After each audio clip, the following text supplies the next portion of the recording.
the loops, okay, while loop, for loop. In this looping concept, a particular statement runs n number of time. Now, can we run a particular function n number of times, or the desired we want to run, or by desired how much we want to run a function? Okay. So, for that there is a concept called recursion. In a previous lecture, we have studied about the functions. In the functions, call by value, call by reference. What is the concept of how we are transferring the values, or how we are passing the value from calling function to the function definition in call by value and call by reference. So, now in this lecture, we will study about the concept how we will make the loop of a function, and this concept of looping of a function is called the recursion, and it is a very important concept in a programming. The recursion is a very important part. So, let us begin with the recursion.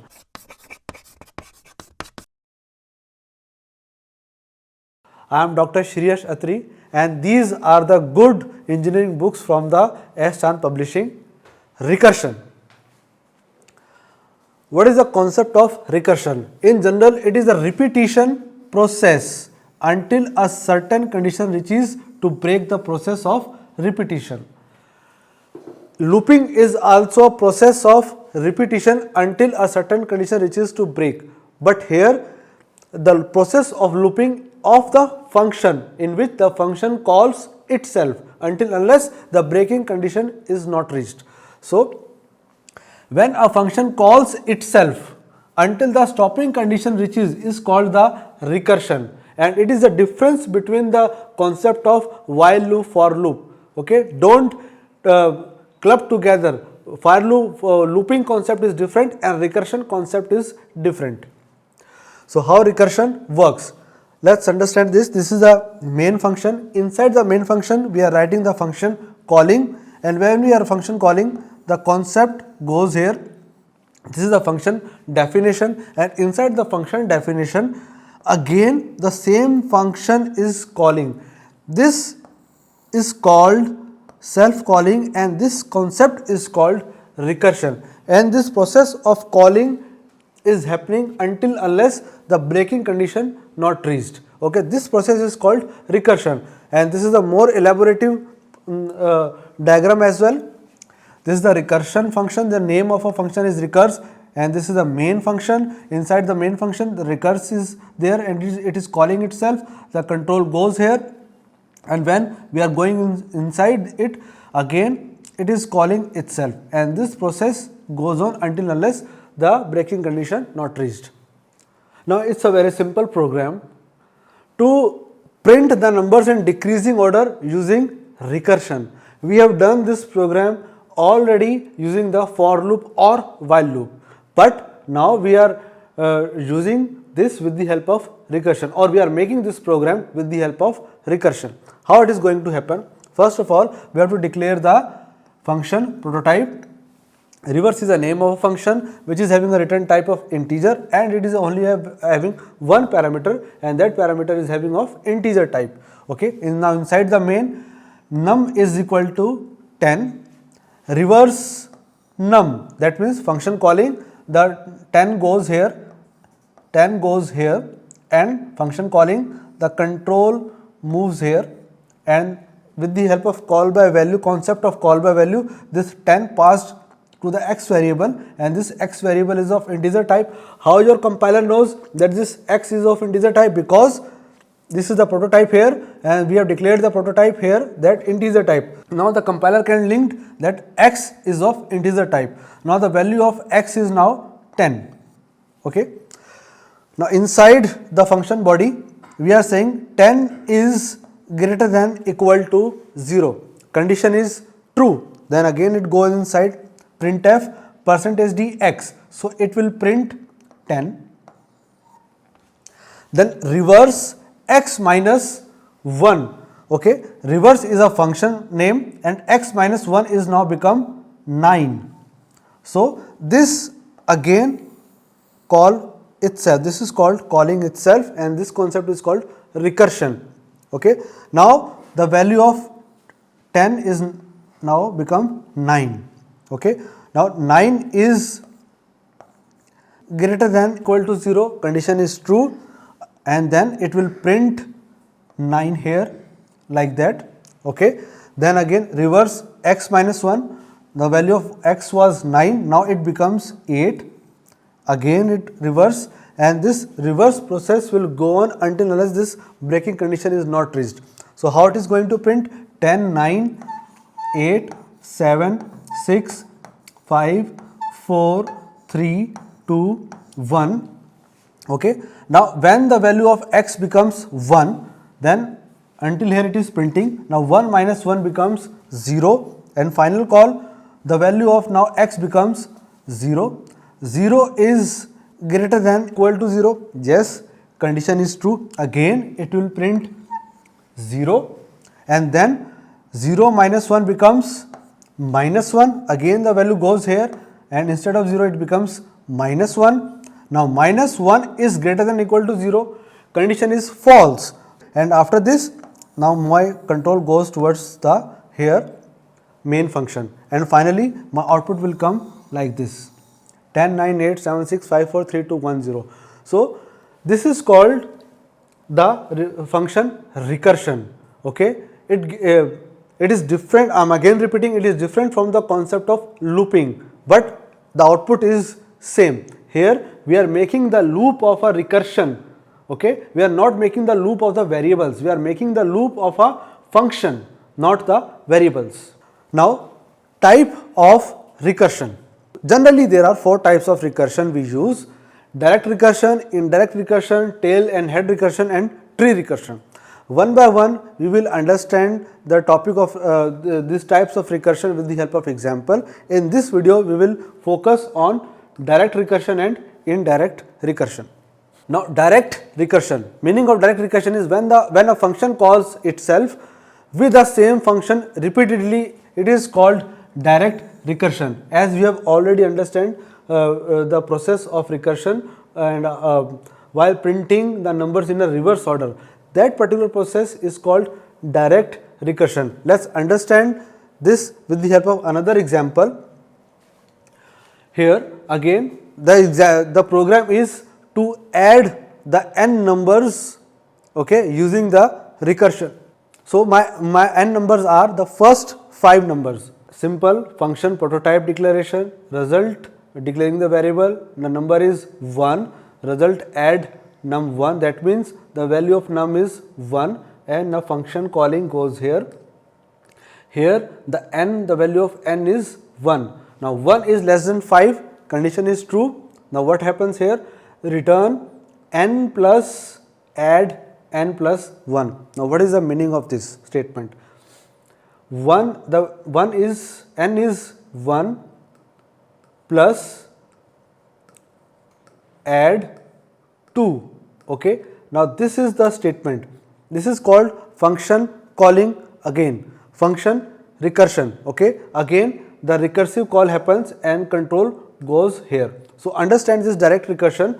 When this particular executes, so 1 plus add 2, and now the value of n becomes 2, n comes here. Okay. Again this process 2 is less than 5, condition is true. Again the meaning of this statement comes 2 plus add 3, then 3 plus add 4, then 4 plus add 5. Okay. Now 5 is less than 5, condition is false. Now my control goes here. Okay. Now return n. What is n here? The value of n is 5 here. Now return n. Where it is going to return? From where the function calls. So my last call was this 4 plus add 5.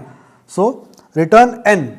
So first it returns the value 5 and it will sum it. 4 plus 5 is equal to 9. So the output of this particular statement is 9. So this statement comes from this particular function, this recursive function. Now this 9 goes here, 9 plus 3, 12, okay, and here 12 goes, 12 plus 2 14, and 14 plus 1 15. So finally my output is 15. Okay, so when now the meaning of this whole recursive function is 15, and the 15 will return here. This 15 will be saved in the result part, and finally my output will be printed here 15. This statement will print the output 15. This is the concept of direct recursion. Now our next concept is indirect recursion. When a function is mutually called, by another function in a circular manner, the function is called indirect recursion. In the previous direct recursion, one function is calling itself, but in indirect recursion, the two, three different functions are calling themselves. Okay, this is called indirect recursion. Let's understand this concept with the help of one example. This is a program to print the numbers in decreasing order. Again, we are printing the number in decreasing order. Earlier we done with the help of direct recursion. Now we are doing with the help of indirect recursion. Understand this concept here. So here we have declared two functions. One is function and another is function underscore next. There are two function prototypes. One is function which is having one parameter. One is function underscore next which is having also one parameter. Now inside the main we have started with the 1 n equal to 1. Okay, function n. Now what does it mean? This is called function calling inside the print statement. Okay, now the control goes here. The value of a is what? 1 here. 1 is less than 5. Condition is true. Then it is printing printf %d function underscore next a plus 1. Understand this. Inside this function there is another function call from the printf statement, function underscore next a plus 1. Here the value of a is 1. Now here it becomes 2. So now 2 is passing here, the value of b becomes 2 here. Now 2 is less than 5, condition is true. Then printf function b plus 1, again this is a function and b plus 1 is now 3, and from here my function call goes again here. Okay, now the value of a becomes 3. 3 is less than 5, condition is true. Then we are going again inside this function 3 plus 1, that is 4. So again 4 will be pass here, and now the value of b becomes 4, and inside this b plus 1 5. That means 5 will be again passed here. This is for the 5. Now 5 is less than 5. Condition is false. When the condition false, now control goes in the return part in which we are returning the value a. Return a. So what is the value of a here right now? 5. So it will return 5. Where it will return? From where this function called. Okay, let's understand this concept with the help of this diagram. First of all, we will start from the main. From the main, it goes to the function a, because this is a function n. The value 1 will be goes here. Function n, the value of a is now 1. Okay, inside the function printf %d function underscore next, the 2 is here. Now this 2 will be pass here. Okay, so here the b becomes 2. Now function, again this statement will come, b plus 1, that is 3. So again it goes here, the value of a becomes 3 now. Function plus next, this is 4, this control goes here, this is 4, and from here again this will work, function 5, b plus 1 is 5, now here the function 5. So 5 is less than 5, condition breaks, so it goes to the return part. Okay, return 5. Where it is returned? From where it is called from here, so it is going to return here. Now the meaning of this particular function, whole function is 5, so it is printing 5 here. So I am writing the output up. So the meaning of this whole function is now 5. Okay. Now return b. Return b. Here the value of b is 4. So it is going to return 4. Where it is going to return? From where it is called from here. So it is returning here b. So now the meaning of this whole is become 4. So we are printing 4 right now. Okay. Now return a. Here the a is now 3. So it is going to return 3 where? From where it is called. So it is going to print, it is going to return in this particular function. Okay. So here it is printing 3. Now return b. The value of b is now 2. So where it is going to return? It is going to return here. So now the meaning of this whole is becomes 2 and it is printing 2. Return a. What is the value of a is here? 1. So it is going to return from where it is called. It is called here and this is printing 1. So 5, 4, 3, 2, 1. Again we are decreasing, we are printing the number in decreasing manner, but with the help of indirect recursion. Okay. So this is the concept of direct and indirect recursion. I hope it is clear to you. So students, in this lecture we have studied about the concept of recursion, how the recursion is different from the concept of loop. Okay. And in the recursion we have studied about direct recursion and indirect recursion. So in part 2 we will study about the remaining types of recursion, that is head and tail recursion. These are the good engineering books from the S. Chand Publishing. I hope you are liking the videos. So please do subscribe, like and share.